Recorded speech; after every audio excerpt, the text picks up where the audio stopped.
Hi friends, welcome back to our channel. మేము వాడపల్లి వెళ్ళాము అని చెప్పాం కదా.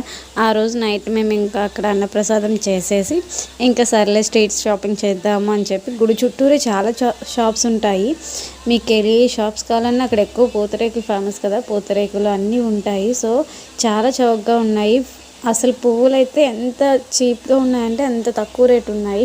ఇంకా ఈ గులాబీ మొక్కలు అయితే 100కి 4 ఇస్తాను తీసుకోమ్మా అని కూడా అన్నారు. కానీ నేను అక్కడి నుంచి ఇక్కడ తీసుకొచ్చేసరికి అవి వాడిపోతాయి, ఎందుకులే అని చెప్పి ఇంకా తీసుకోలేదు.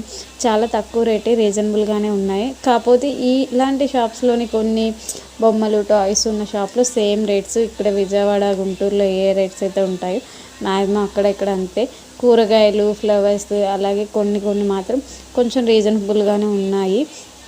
నైట్ తినడానికి గట్ట ఏమి ఇబ్బంది ఉండదు, అక్కడ ఆల్రెడీ ఫ్రీగా అన్నదానం చేస్తారు. కానీ అలాగే ఈట్ స్ట్రీట్ కూడా చాలా ఎక్కువ ఉంటాయి తినేదానికి కూడా.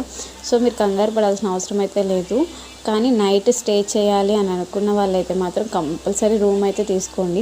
రూమ్స్ కూడా ఉంటాయి. సో అక్కడైతే మేమైతే ఏసీ రూమ్ తీసుకున్నాము. సో అదైతే పర్ డే వచ్చి 1500 పడింది.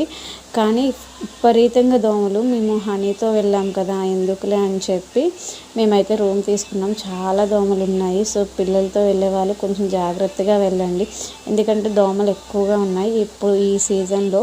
సో అందుకనే మేమైతే నైట్ ఈ స్టాల్స్ అన్నీ చూసాము. చాలా బాగున్నాయి, చాలా క్యూట్గా అనిపించాయి.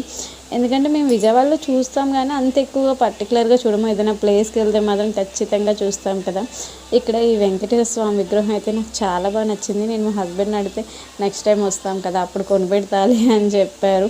మీ ఇంట్లో కూడా ఇంతేనా, ఏదైనా అడిగితే నెక్స్ట్ టైం వస్తాం